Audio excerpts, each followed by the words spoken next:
প্রিয় শিক্ষার্থী বন্ধুরা, এখন আমরা আলোচনা করব আমাদের 3 ঘরা নগদান বই সম্পর্কে। তো 3 ঘরা নগদান বই আমাদের নগদান বইয়ের বাকি যতগুলো প্রকারভেদ আছে তার মধ্যে থেকে সবচেয়ে জটিল একটা নগদান বই আমরা বলতে পারি, এবং বাকি যে নগদান বইগুলো সবগুলো মোটামুটি একটু সহজ আকার বা একটু জটিলতা কম আছে আমরা বলতে পারি।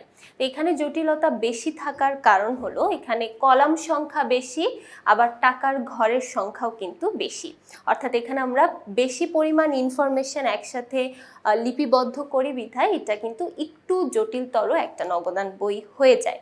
আচ্ছা, তাহলে আমরা এখন প্রথমে 3 ঘর নগদান বই সম্পর্কে একটু ধারণা দেখতে পাই। যেমন বলা হয়েছে, নগদ অর্থ এবং ব্যাংক সংক্রান্ত লেনদেনের পাশাপাশি দেনা পাওনা নিষ্পত্তিকালীন বার্তা সহকারে 3 ঘরা নগদান বই প্রস্তুত করা হয়। তার মানে 2 ঘরা নগদান বইয়ে আমরা যেমন এখানে নগদ এবং ব্যাংকের লেনদেনগুলো উল্লেখ করি, পাশাপাশি এখানে কিন্তু দেনা এবং পাওনার যে নিষ্পত্তিকালীন বার্তার পরিমাণ, সেই বার্তার পরিমাণও কিন্তু এখানে লিপিবদ্ধ করা হয়। 3 ঘরা নগদান বইতে প্রস্তুত করার 3 ঘরা নগদান বই প্রস্তুতের দ্বারা নগদ উদ্বৃত্ত, ব্যাংক উদ্বৃত্ত, মোট প্রদত্ত বার্তা এবং প্রাপ্ত বার্তার পরিমাণ জানা যায়। তার মানে দেখো, এখানে আমরা মোট 4টা জিনিস সম্পর্কে জানতে পারি। একটা হচ্ছে নগদ উদ্বৃত্ত, ব্যাংক উদ্বৃত্ত, এছাড়াও আমরা আমাদের প্রতিষ্ঠানে যতগুলো লেনদেন হয়েছে সেই লেনদেন দ্বারা যদি কোনো প্রদত্ত বার্তা বা প্রাপ্ত বার্তার পরিমাণ থেকে থাকে, সেই বার্তাগুলোর পরিমাণও কিন্তু আমরা জানতে পারি। তবে এখানে জেনে রাখা ভালো, কখনো কোনো কারবারি বার্তা কিন্তু কোনো ধরনের কোনো নগদান বইয়ের মধ্যেই লিপিবদ্ধ হয় না। শুধুমাত্র নগদ যে বার্তার পরিমাণগুলো আছে সেই পরিমাণগুলোকে আমরা শুধুমাত্র এখানে লিপিবদ্ধ করি। যেমন এটা হতে পারে প্রদত্ত বার্তা অথবা হতে পারে প্রাপ্ত বার্তা। এই বিষয়গুলোকে সাধারণত আমরা লিপিবদ্ধ করে থাকি। এখন দেখো, এই কথাটাই এখানে বলা হয়েছে, ধারে বিক্রিত পণ্যের অর্থ দ্রুত আদায়ের জন্য বিক্রেতা ক্রেতাকে বার্তা দিয়ে থাকে। এটাকেই সাধারণত আমরা নগদ বার্তা বলে থাকি। প্রাপ্ত বার্তা ক্রেতার জন্য আয় এবং প্রদত্ত বার্তা বিক্রেতার জন্য এক ধরনের খরচ। এবার আমরা আমাদের এখানে একটা ছক দেখতে পাচ্ছি, অর্থাৎ 3 ঘরা নগদান বই সম্পর্কে আমরা যে নিয়ম কানুনগুলো জানি সেই নিয়ম কানুনগুলো এখানে আমরা দেখতে পাচ্ছি। তো এখানে প্রথমে আমরা যে ইনফরমেশনটা দেখতে পাচ্ছি সেখানে বলা হয়েছে এখানে কলাম সংখ্যা আছে 14টি। তাহলে প্রথমে আমরা একটু দেখে নেই আমাদের 3 ঘরা নগদান বইয়ের কলামটা ঠিক কেমন হবে। এখানে আমরা 3 ঘরা নগদান বইয়ের ছকটা দেখতে পাচ্ছি। ছকের মধ্যে আমরা দেখতে পাচ্ছি এখানে টোটাল 14টি কলাম আছে। এখানে আমরা যদি এই 3 ঘরা নগদান বইকে 2টা ভাগে ভাগ করে ফেলি, তাহলে আমরা দেখতে পাবো মোট 14টি কলাম এখানে দেখতে পাচ্ছি। প্রথম পাশে আছে 7টি, আবার দ্বিতীয় পাশেও কিন্তু 7টি কলাম। এই দুই পাশে 7টি কলাম নিয়ে আমরা মোট 14টি কলাম এখানে দেখতে পাচ্ছি। তাহলে এই 14টি কলামের মধ্যে আমরা টোটাল 3 ধরনের টাকার অঙ্ক দেখতে পাচ্ছি। একটা হলো বার্তার অঙ্ক। আমরা যখন ডেবিট পাশে লিখব তখন ডেবিট পাশে বসে যাবে প্রদত্ত বার্তা, কারণ প্রদত্ত বার্তা সবসময় ডেবিট হয়ে থাকে। এবং যখন আমরা প্রাপ্তি সাইড বা যখন আমরা ক্রেডিট সাইডটা লিখব, ক্রেডিট সাইডে আমরা সবসময় বসাবো প্রাপ্ত বার্তার পরিমাণ, কারণ প্রাপ্ত বার্তা সবসময় আমরা ক্রেডিট সাইডেই বসিয়ে থাকি। আচ্ছা, তাহলে এই বার্তার পরিমাণ ছাড়াও নগদান বইয়ের মধ্যে সাধারণত যে বিষয়গুলো আমরা নিয়ে আসি সেটা হচ্ছে নগদ টাকার পরিমাণ এবং বার্তার টাকার পরিমাণ। তাই উভয় পাশেই কিন্তু আমরা 2 ধরনের টাকার অঙ্ক দেখতে পাচ্ছি, নগদ এবং ব্যাংকের টাকা। আচ্ছা, এছাড়াও আমরা এখানে তারিখ, ভাউচার নং এবং খতিয়ান পৃষ্ঠা দেই। এই বিষয়গুলো সাধারণত আমরা ইনফরমেশনের রেফারেন্স আকারে, অর্থাৎ কোন ইনফরমেশন থেকে বা কোন লেনদেন থেকে এই হিসাবটা প্রস্তুত করা হয়েছে সেই ধারণা সম্পর্কে আমরা জানতে পারি ভাউচার নং, খতিয়ান পৃষ্ঠা এবং তারিখ দ্বারা। তাহলে দেখো, এই হচ্ছে আমাদের 3 ঘরা নগদান বইয়ের ছক। আমরা একদম শুরুতেই ছকটা দেখে নিলাম। এবার আমরা একটু নিয়ম কানুনগুলো সম্পর্কে জেনে নিই।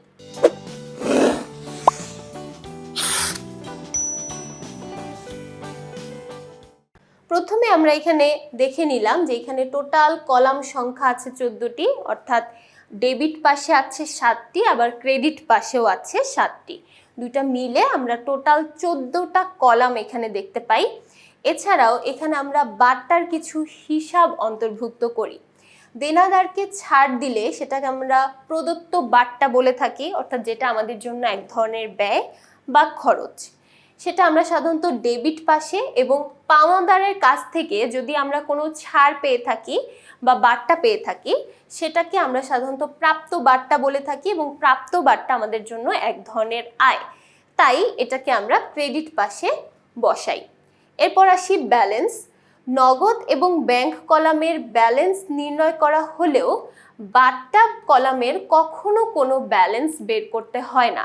সাধারণত আমরা ব্যালেন্স বের করার সময় কি করি, দুইটা পাশকে সমান করার জন্য একটা উদ্বৃত্ত নির্ণয় করি, কিন্তু কখনোই দেখবে যে নগদ যে বাট্টার পরিমাণগুলো থাকে, অর্থাৎ প্রাপ্ত বাট্টা বা প্রদত্ত বাট্টা, কখনোই কিন্তু সমান হয় না।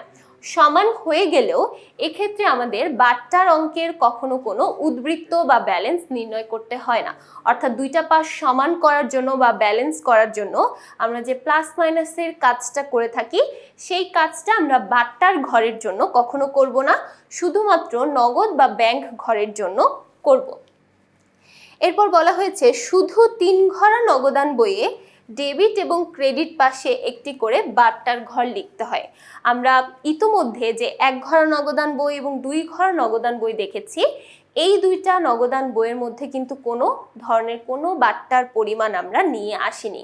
তবে 3 ঘরা নগদান বইয়ে আমরা বাট্টার ঘর লিখি। এই বাট্টার ঘরকে আমরা সাধারণত নগদ বাট্টা হিসেবে ধরে থাকি। এবং আরও একটা তথ্য যেটা সবচেয়ে বেশি গুরুত্বপূর্ণ, সেটা হচ্ছে এই নগদ বাট্টা হলো দেনা পাওনার নিষ্পত্তির সময় আমরা যে ডিসকাউন্টটা পাই সেই বিষয়টা। অর্থাৎ কখনো কোনো ধরনের কোনো কারবারি বাট্টা আমাদের যে কোনো ধরনের হিসাবে অন্তর্ভুক্ত হয় না, তাই নগদান বইয়েও কিন্তু কখনোই এই কারবারি বাট্টাগুলো অন্তর্ভুক্ত হবে না। এরপর আমরা দেখতে পাচ্ছি পরবর্তীতে বলা হয়েছে 2 ঘরা নগদান বইয়েরই ঠিক অনুরূপ একটা নগদান বই হচ্ছে 3 ঘরা নগদান বই।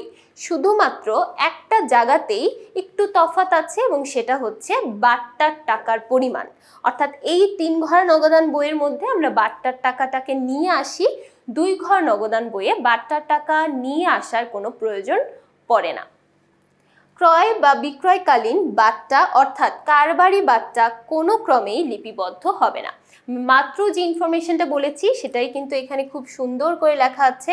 কারবারি বাট্টা আমরা কখন পেয়ে থাকি, যখন আমরা কোনো কিছু ক্রয় অথবা বিক্রয় করি, অর্থাৎ প্রাথমিক পর্যায়ে আমাদেরকে যে ডিসকাউন্টটা দেওয়া হয় সেটাকে আমরা কারবারি বাট্টা বলি, এবং সেই কারবারি বাট্টা আমরা কোনো ধরনের কোনো হিসাবেই অন্তর্ভুক্ত করি না।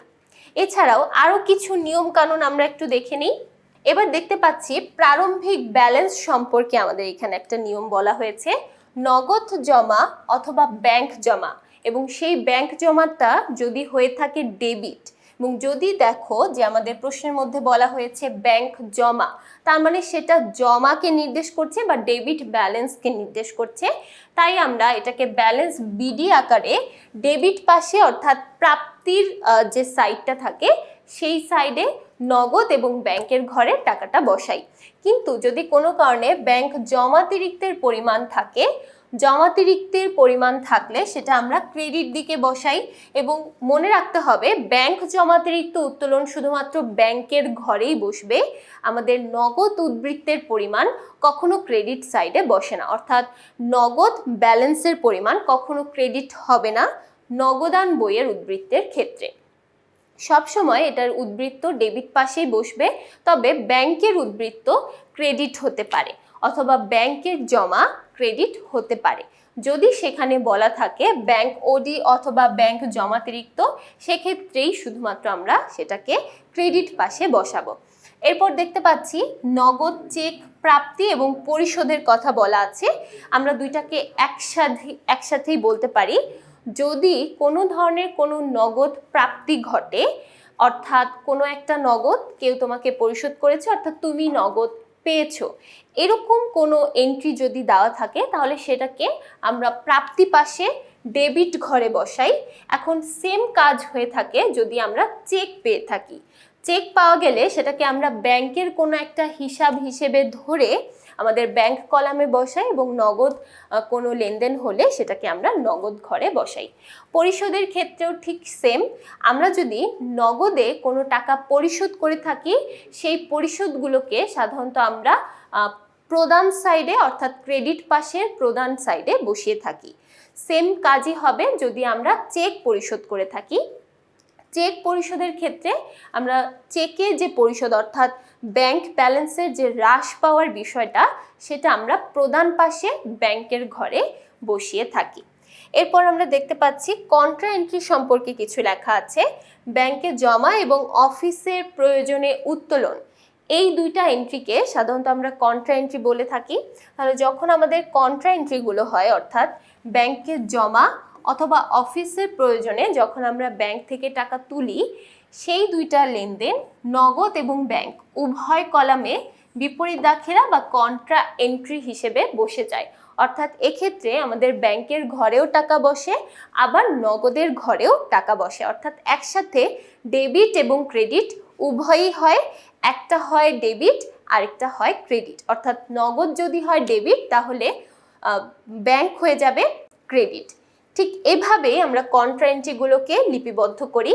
এবং একদম লাস্ট যে ইনফরমেশনটা বলা হয়েছে, ব্যক্তিগত প্রয়োজনে উত্তোলন।